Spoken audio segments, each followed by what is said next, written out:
자, 이렇게 20일간의 국회 국정감사가 마무리 국면에 접어들면서 국정감사 중에 불거진 각종 쟁점의 향후 추이에 관심이 모아지고 있습니다. 못다한 이야기는 전문가와 함께 이야기 나눠보겠습니다. 네, 최창렬 용인대 교수님 나오셨습니다. 네, 교수님 안녕하세요. 안녕하세요. 예. 자, 국정감사가 오늘로 사실상 이제 마무리가 됐어요. 뭐 몇 가지 남은 현안들도 네. 있습니다만은 자, 뭐 65점부터 98점까지 각 당에서 스스로 점수도 매겼던데 총평을 해주신다면 어떻게 평가하세요? 글쎄 뭐 이번 국감도 몇 개의 성과가 있습니다. 뭐 잠시 후에 얘기가 있겠습니다만. 예. 그럼에도 불구하고 국감이 가지고 있는 우리나라 국정감사 제도가 가지고 있는 기본적인 문제점을 노출했다고 생각을 해요. 네. 왜냐하면 20일 동안 700여 개에 달하는 이 기관들을 감사한다는 자체가 사실 물리적으로 대단히 좀 어려움이 있죠. 그러다 보니까 이제 매년 나온 얘기입니다. 매년 나온 얘기인데 네. 수박 겉핥기식 국감이다, 주마 간산식이다 이런 얘기 많이 나오는데 아무튼 이번 국감도 예외는 아니었던 것 같아요. 그러면 저희가 이제 국정감사 시작할 때도 교수님한테 여쭤봤었는데 네, 그래서 그렇죠. 제가 마무리 때 여쭤보겠다고 네. 했는데 어떻습니까? 조금 나아졌습니까? 그래서 좀 예전보다? 저는 그렇게 크게 나아졌다라는 평가를 좀 하기는 어려울 것 같아요. 단지 이제 각 당이 아까 말씀하신 각 당이 이제 자평하는 점수가 굉장히 달라요. 예. 더불어민주당과 잠깐 아까 화면에 나왔습니다만 더불어민주당과 한국당은 나름대로 상당히 좋은 점수를 스스로 부여하고 있고. 다시 한번 보여주시죠. 잠깐 보여주시죠. 예. 예. 평화가 경제다. 예, 네. 지금 이제 더불어민주당은 평화가 경제다. 다시 평화가 경제다라는 게 이제 남북 관계 개선 그쪽에 초점을 맞춘 거겠고요. 자유한국당도 나름대로 이번에 이제 유민봉 의원이 상당히 성과를 냈죠. 예. 채용 비례 관련된 현안을 제기했고 굉장히 높은 점수, 98점이면 100점에 가까운 점수인데. 네. 반면에 바른미래당과 민주평화당은 상대적으로 이제 낮은 점수를 스스로 부여를 했습니다. 그리고 정의당은 기대 수준의 성과다라고 하고 또 상당히 높은 A에 해당하는 점수를 이제 내렸는데 아무튼 뭐 각 당의 저 평가는 스스로들이 평가한 거니까 뭐 이제 장단점이 있다고 보여지는데 기본적으로 국감의 제도 개선이 필요하다고 봅니다. 일단 너무나 짧은 기간 동안에 특정 기간에 더 그 많은 기간을 한꺼번에 한다라는 게 좀 네. 비합리적인 부분이 있죠. 그래서 매년 나오는 얘기입니다만 상시 국감을 도입하자라는 얘기 나오고 있어요. 그러니까 1년 내내 국감을 하자는 얘기예요. 그러니까 상임위별로 하자는 얘기인데 이분이 이제 받아들여지지 않고 있잖아요. 그렇다면 상시 국정감사가 어려움이 있다면 국정감사 좀 두 번 정도 나눠서 하는 것도 하나의 대안이 될 수 있을 것 같습니다. 지금 네. 20일 동안 700여 개 기관을 다 한다라는 게 그게 무리가 따를 수밖에 없죠. 그러니까 좀 국감을 좀 효율적으로 보다 내실 있게 하려면 좀 나눠서 시기를 나눠서 하는 방안은 좀 어떤가라는 생각도 좀 해봅니다. 시기를 나누는 것도 네. 방법이 될 수 두 번에 있다. 나눠서 한다는 얘기죠. 예. 네. 자, 어쨌든 국감을 뭐 두 가지 핵심 쟁점으로 요약을 한다면 아무래도 사립유치원 비리 문제가 있을 것이고 또 고용 세습이 있지 않을까요? 그렇습니다. 네. 예. 오늘 국감 현장에서도 아까 최기성 기자도 얘기했습니다만은 뜨거운 논쟁이 있었습니다. 그 얘기 한번 들어보고 다시 오겠습니다. 용도 목적 외로 쓰고서 그 부분에 대해서 지금 잘했다고 얘기하시는 거예요? 더하기 빼기만 제대로 하셔도 그런 일은 없어요. 그런 사립 학교법인하고 똑같이 하려고 하면 실제로 학교법인으로 해줬어야죠. 그거는 사립 유치원은 사실상은 거의 개인이 생업으로 유지를 해왔었는 겁니다. 국감 초반에 비해서 박 의원의 목소리가 조금 더 예, 톤이 그렇죠. 올라가는 예. 것 같은데 박 의원의 어떤 이런 의정 활동을 어떻게 평가하세요? 이번 상당히 국감을 높이 통해서. 평가를 해야 예. 되겠죠. 뭐 아시다시피 유치원연합회, 한유총, 한국유치원총연합회가 각 지역구에서 상당히 나름대로 그 이제 학부모들 그리고 이제 네. 우리 유아들을 이제 대상으로 교육을 하는 교육기관이거든요, 사실은. 근데 그런 것들에 대한 여러 가지 비리라든지 이런 부분들이 많이 있었는데 결국은 선거 때 상당히 영향력을 행사하는 이런 현실적인 제약 때문에 네. 의원들이 잘 넘보지 못했던 것 같아요. 이른바 언터처블이라고 얘기하잖아요. 예. 손댈 수 없는 것이다 이 얘기했는데 그에 비해서 이제 박용진 의원이 상당한 부담을 무릅쓰겠다라고 본인도 얘기를 했습니다. 처음에 상당히 어려움에 처한 것 같았는데 국민 여론이 있고 국민 여론이 어쨌든 유치원들의 사립 유치원들의 이 잘못된 행태들에 대한 비판 여론이 굉장히 높거든요 지금. 그리고 제도 개선에 대한 여론도 높고 또 정부도 상당히 적극적으로 임하고 있고 네. 그러다 보니까 이제 박용진 의원의 어떤 주장에 힘이 실리고 있는 이런 상황입니다. 아까 잠시 유민병 의원도 말씀하셨는데 말씀 나온 김에 저 제목이 이번 국감 초선이 달궜다 이렇게 되어 있거든요. 그렇습니다. 네, 이 부분도 한번 좀 평가를 해주세요. 새 정당이 이제 이슈를 제기한 전국적인 이슈를 제기한 게 공교롭게도 전부 초선 의원들이었어요. 보시다시피 더불어민주당의 박용진 의원도 초선이고 유민봉 의원은 자유한국당의 비례대표 의원입니다. 그리고 박주민 의원은 이번 현안뿐만이 아니라 이제 여러 가지 현안에 대해서 많은 얘기를 하고 있는 이런 의원이죠. 꽤 인지도가 높아진 의원입니다. 근데 어쨌든 다른 재선, 삼선 의원들도 많은데 초선들이 그래도 국감무용론이 제기되고 있는 이런 마당 속에서도 그래도 나름대로 이번 국감의 성과를 거둔 그러한 아주 중요한 역할을 했다고 보여집니다. 네. 초반만 해도 좀 쟁점이 없어서 이른바 맹탕 네, 국감이 그렇습니다. 될 수도 있다 이런 우려도 있었는데 아무튼 초선들의 활약으로 국감에서 좀 쟁점들이 있었습니다. 하지만 또 이 사실 국감이라는 게 통상 야당의 장이라고도 흔히 말하잖아요. 또 공교롭게도 여당 의원들이 좀 활약을 했는데 이 부분은 어떻게 사실 보세요? 뭐 여야를 떠나서 국정감사는 국회가 가지고 있는 가장 중요한 권능 중에 하나잖아요. 그리고 아시겠습니다만 이 국정감사 제도는 거의 우리나라가 유일합니다. 원래 이제 박정희의 그 5.16 쿠데타 이후에 중단됐다가 1988년도 13대 총선 이후에 13대 국회 때 부활된 제도거든요.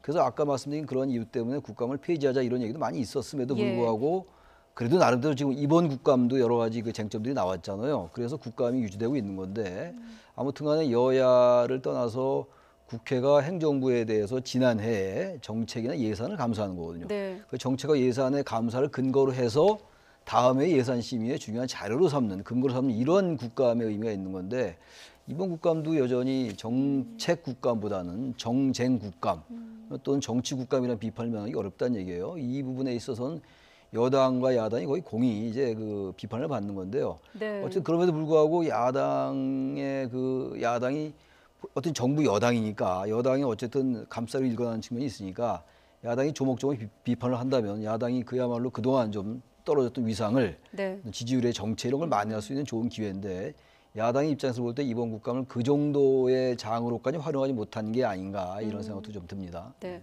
국감 초반에 또 교수님께서 언론을 향해서도 좀 그때 네. 벤갈 고양이 때인가요? 네. 네, 이런 거 좀 다루지 말아달라고 또 뼈아픈 소리 하셨는데 다루지 말라. 네, 이런 것만 다루지 말아달라고 하셨죠. 너무 이제 너무 그 보여주기식 이제 주목을 끄는 것들에 네. 그런 게 이슈가 되다 보니까 의원들이 거기에 좀 이제 시쳇말로 재미를 좀 붙인 게 아닌가. 그래서 이 좀 노이즈 마케팅이나 그런 부분들 때문에 인지도만 높이는 쪽에 자꾸 치중하니까 그런 측면에서 아예 그런 것들 큰 그 국감의 쟁점과 현안과 좀 본질에서 비껴 있는 거 네. 그런 것들은 좀 보도가 잘 안 되면 다음부터 그렇게 하려도 안 하지 않을까라는 그런 측면에서 제가 이제 그런 말씀을 드린 겁니다. 네, 그 말씀이 갑자기 또 네, 기억이 네. 났습니다. 자, 그런데 이제 또 그런가 하면 강정민 원자력 안전위원회 위원장인가요? 자, 국감 출석을 앞두고 돌연 사직하는 일도 발생을 했습니다. 이건 어떻게 해석해야 될까요? 아주 잘못된 행태죠. 네. 국정감사 때 권위가 떨어졌다고 그럼 봐야 할까요? 미리 예. 그렇죠. 국회의 권위도 권위입니다만 그거는 그 이제 돌연 사직한 인사에게 문제가 있는 거죠. 국회 권위는 권위인 것이고 예. 국정감사가 국민의 대의기구인 국회가 1년 중 가장 중요한 이제 그 권능을 행사하는 건데 미리 그런 것들을 고지하지 않고 그렇게 사직했다라는 거는 국회를 무시한 게 아니라 국민을 무시한 거다라고 생각을 합니다. 네, 국회를 무시한 것이 아니라 국민을 무시한 그렇습니다. 것이다. 알겠습니다. 자, 어쨌든 국감은 마무리가 되어가고 있고 당장 이제 11월 1일이죠. 대통령의 예산안 시정 연설을 시작으로 이제 예산 정국으로 이제 옮겨가는 그렇습니다. 정국 아니겠습니까? 어떻습니까? 대통령이 이번 시정 연설에서는 어떤 메시지를 담을까요? 아무래도 예산 통과가 가장 중요한 거죠. 시정 연설이라는 게 정부가 예산을 편성해서 예. 국회에 통과해 주십사라고 이제 제출하면서 하는 게 시정 연설이잖아요. 매년 대통령들이 하는 거니까.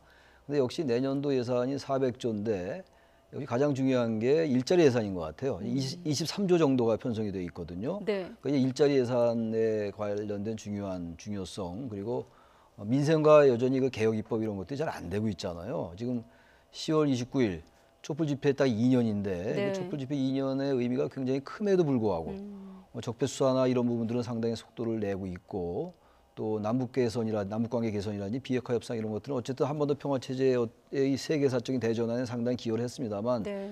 민생이나 이런 개혁 입법은 여야의 어떤 구조적인 대립 그리고 어떤 적대적 공존의 대립 구조랄까 이런 것들 때문에 여전히 잘 안 되고 있어요. 그래서 항상 강조하는 게 협치 아니겠어요? 아마 그래서 예. 문재인 대통령께서도 시정 연설에서 아마 그런 부분들을 예산 통과와 더불어서 한 번 더 평화 문제라든지 그리고 여야가 협치해야 된다는 문제 그리고 야당이 협조를 구하는 아마 이런 쪽에 시정연설에 주안점이 두어지지 않을까 이렇게 생각을 합니다. 아무래도 어려운 경제 현실 감안해서 이제 초당적 협력을 좀 요구할 것 그렇습니다. 같은데 당부하겠죠. 당부할 예. 것으로 관측이 되는데 지난번 이제 평양 공동선언 비준 때문에 좀 야당이 발목을 잡을 수도 있다 이런 얘기 나왔거든요. 협력이 좀 쉬울까요? 저는 그렇게 쉽지 않아 보여요. 판문점 선언에 대한 그 국회 비준 동의가 네. 여전히 지금 자유한국당은 좀 부정적인 생각을 가지고 있는 것처럼 보이고요. 지금 이제 그 평양 공동선언과 남북 군사합의에 대한 그 대통령의 비준이 있었잖아요. 예. 이에 대해서 비판이 상당히 지금 계속 비판을 하고 있는 입장이기 때문에 그 부분이 이제 정기국회 예상국회입니다만 예상국회임에도 불구하고 여야 간의 예상을 둘러싸고 상당한 난항이 예상되는 하나의 중요한 근거가 될 것 같다라고 생각을 합니다. 네. 자, 이번에는 사법 그 행정권 남용을 규명할 특별재판부 설치 이 문제는 어떻게 전개될까요? 앞서 최기성 기자도 합의를 아까 못했다고 전해준 것 같은데. 합의하기 어려울 겁니다. 아마 지금 이제 특별재판부 설치에 대해서 한국당을 제외한 여야 정당들은 다 이제 동의를 하고 있는 입장이고 네. 한국당은 일단 위헌 소지가 있다. 그리고 삼권 분립에 위배된다라는 논리를 가지고 이제 반대하고 있는 상황이거든요. 예. 근데 이제 이 부분이 이제 그 국회 선진화법이라는 게 있잖아요. 국회 선진화법에 의해서 이 부분이 통과되려면 적어도 180석의 찬성이 있어야 되는데 한국당 제외하고 여야 사당 다 합쳐도 180석이 안 돼요. 그리고 바른미래당의 이현주 의원이라든지 이런 분들은 또 반대할 수도 있기 때문에 반대할지 않을지 모르겠으나 네. 180석을 채우기는 어려울 것 같고요. 또 법제사법위원장이 지금 한국당의 여상규 의원입니다. 자유한국당 소속이고 네. 또 하나가 자유한국당이 아니라 법제사법위원회에서 소위원회의 통과는 거의 만장일치를 관행으로 하거든요. 근데 한국당이 반대하고 있기 때문에 이 특별재판부에 관련된 이 법안, 지금 박주민 의원이 발의해 놓은 상태잖아요. 아마 그 법안이 통과되긴 적어도 현재로 볼 때는 쉽지 않아 보이긴 합니다. 예. 이런 상황에서 사정 라인을 관장하는 민정수석, 이 조국 청와대 민정수석이 또 한마디를 거들었거든요. 한번 보실까요? 네. 네, 어떤 말을 했는지 같이 보시면서 자, 그러니까 특별 재판부 설치를 해야 한다는 주장에 이제 힘을 실어준 건데 이 대목은 어떻게 보세요? 네. 그래서 이 부분 이제 이 말이 오르다 그러다 차원 이전에 네. 그리고 저 이제 조국 수석의 발언에 대해서는 여러 가지 찬반 논란이 있을 수가 있어요. 말의 내용에 따라서는. 근데 그것보다도 일단 야당의 입장에서는 청와대 수석인데 대통령의 수석 비서관인데 이런 이제 발언을 하게 되면 이 어쨌든 여러 가지 그 가이드라인을 제시하는 게 아니냐. 뭐 수사의 문제는 아닙니다만 이 문제는 당장 네. 아니지만 지나치게 청와대 비서실이 나서는 게 아니냐 이런 비판을 하는 거거든요. 근데 이 비서관, 수석 비서관들도 그렇고 최근에 또 비서실장, 임종석 비서실장이 또 거기 화살고지 가서 했던 내레이션인가 네. 그것 때문에 또 이제 야당이 문제를 제기하고 그랬었죠. 그랬었는데 그 부분은 일단 뭐 남북 공동선언 추진위원회 위원장 자격을 했다라는 얘기고 근데 아무튼 꼭 청와대 비서관 또는 수석 비서관이라고 해서 저는 발언을 못할 건 아니라고 봐요. 단지 그런 발언이 너무 잦으면 횟수가 너무 잦으면 그런 구설수에 오를 수는 있겠으나 네. 민정수석의 생각으로서도 저런 생각을 한다면 얘기할 수 있다고 봐요. 지나치게 왜 청와대 수석이 나서느냐라고 거기에 너무 집착하기보다는 네. 이 특별재판부가 오르냐 그러냐에 대한 쟁점으로 가야 되는 것이지 그래도 청와대의 수석 비서관이나 비서실장들이 나서는 게 좋으냐 나쁘냐 이건 전 본질은 아니라고 봅니다. 근데 여야 협의에 조금 뭐 찬물을 끼얹다거나 악영향을 미칠 수도 있지 미칠 수 있겠죠. 않을까요? 야당에게는 어쨌든 어떤 그 여당에 대한 비판의 소재를 제공할 수가 있는 것이기 때문에 그런 부분들은 뭐 청와대가 잘 좀 신중하게 대처할 필요는 있다고 생각을 합니다. 네, 여기까지 들어봤습니다. 네, 지금까지 최창렬 용인대 교수였습니다. 고맙습니다. 네, 고맙습니다.